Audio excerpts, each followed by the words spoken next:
2019년 9월 친구가 집으로 찾아왔습니다. 그런데 어딘가 불안해 보이는데요. 누군가 사람을 죽였다며 횡설수설합니다. 친구의 휴대전화에는 계속 전화가 걸려오지만 받지 않는데요. 며칠 뒤 친구는 한 남성에 의해 납치까지 당합니다. 오늘 사건 연구소의 키워드는 위험한 동거입니다. 자, 2019년에 벌어진 사건인데, 자, 친구의 집으로 숨어든 여성이 갑자기 납치까지 당한다. 네, 그렇습니다. 그 여성 30대 여성인데 친구 집에 갔답니다. 그런데 평소한테는 굉장히 불안한 표정으로 친구한테 물을 뿌려서 사람을 누가 죽였다라든가 땅에 사람을 묻었다든가 이런 무서운 얘기를 했다라는 겁니다. 근데 그러고 있다가 며칠인데 친구 집 앞에 갑자기 이제 검은색 승용차가 서더니 30대 남성이 내려서 이 여성을 끌고 나가는 거예요. 그 친구 집에서부터. 차 안에는 다른 남녀가 기다리고 있었고, 그리고 강제로 차에 태워서 데리고 갔던 겁니다.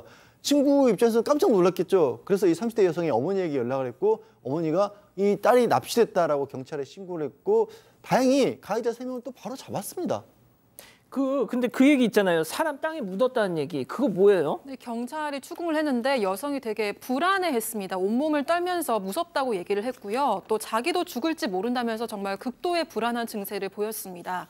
혹시 저 사람들, 그러니까 가해자 일당이 사람을 죽이는 걸 봤냐라고 했을 때는 충격적인 이야기를 털어놨습니다. 몇 개월 전에 여성의 동네 언니가 연락이 와서는 일자리를 소개해주겠다, 우리랑 같이 살자 이렇게 얘기를 한 거예요. 이 동네 언니라고 한 사람은 가해자 일당 중에 한 명입니다.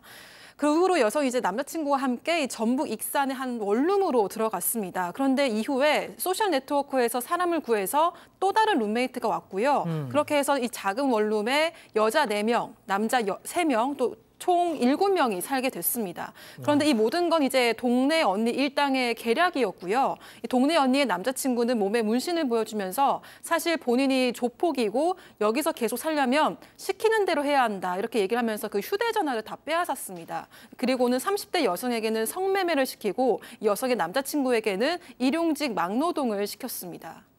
일자리를 빌미로 꼬여내서 결국 성매매와 막노동을 시키고 거기서 벌어들인 돈은 또 지들이 가져갔다.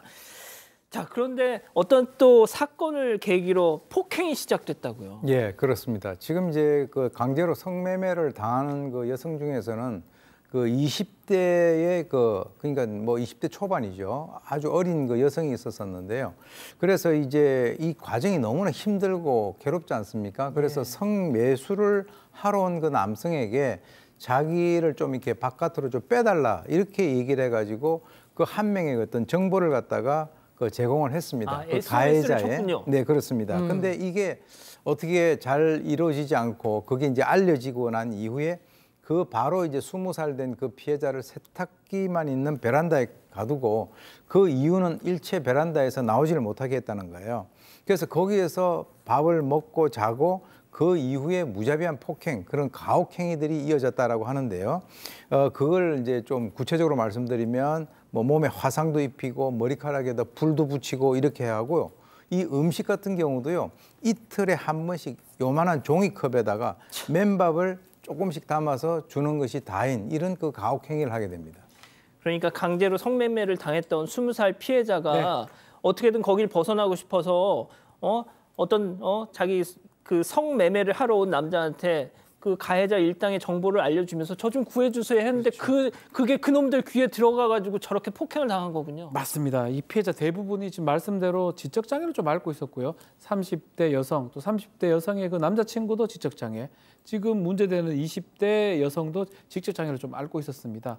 아마 이 사람들, 가해자들이 이런 것들을 좀 이용했던 것 같습니다. 특히 생일 파티 같은 걸 본인들은 하면서 옆에 베란다에 방치를 하면서 막 희낙낙 웃으면서 자기들은 웃고. 근데 이제 사건이 일어난 날 2019년인데요. 8월 달인데 이 문제는 20대 여성이 이 소변 좀 옷에 실수를 했던 것 같습니다. 그 장면을 남성 2명이 보고 격분을 하고요. 그 여성한테 뜨거운 물을 이렇게 부어버렸습니다.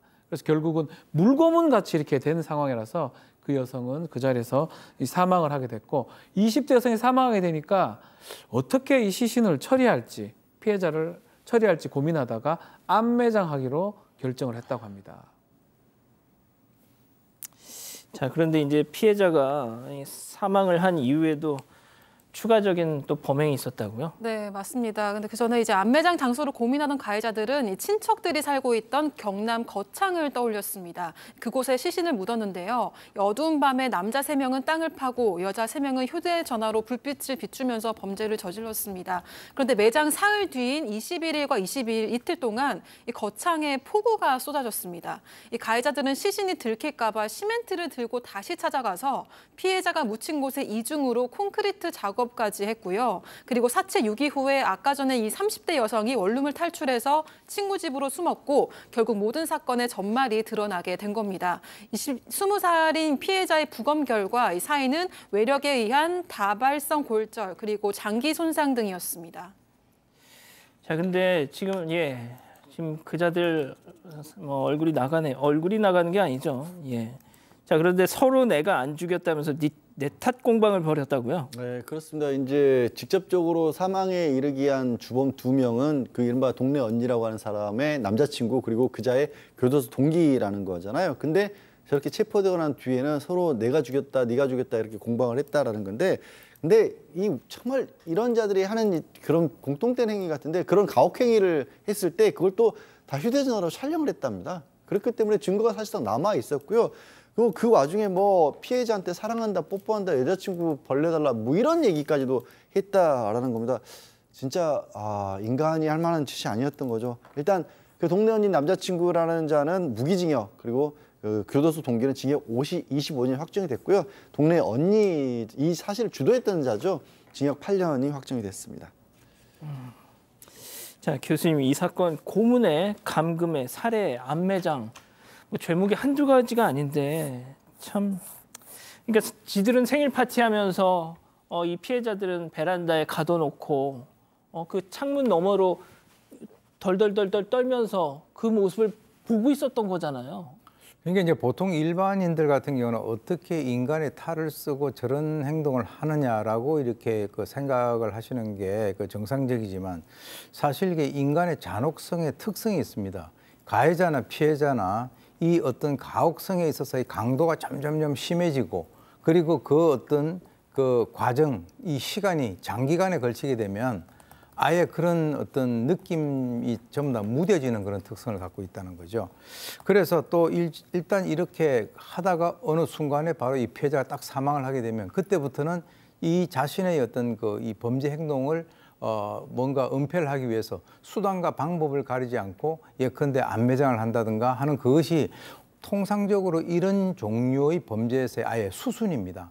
그래서 그것이 그래도 다행스럽게 이 범인이 전부 다 이렇게 검거가 되고 거기에 대한 어떤 대가를 갖다가 받는 그런 상황이 와서 다행이긴 합니다만 적어도 앞으로도 약한 상대에 대해서는 이러한 종류의 범죄는 지속적으로 발생할 수 있는 그럴 가능성은 늘 존재하고 있다라고 봅니다. 그렇군요. 뭐 항상 사건연구소 전화할 때는 참 마음이 참 그렇습니다.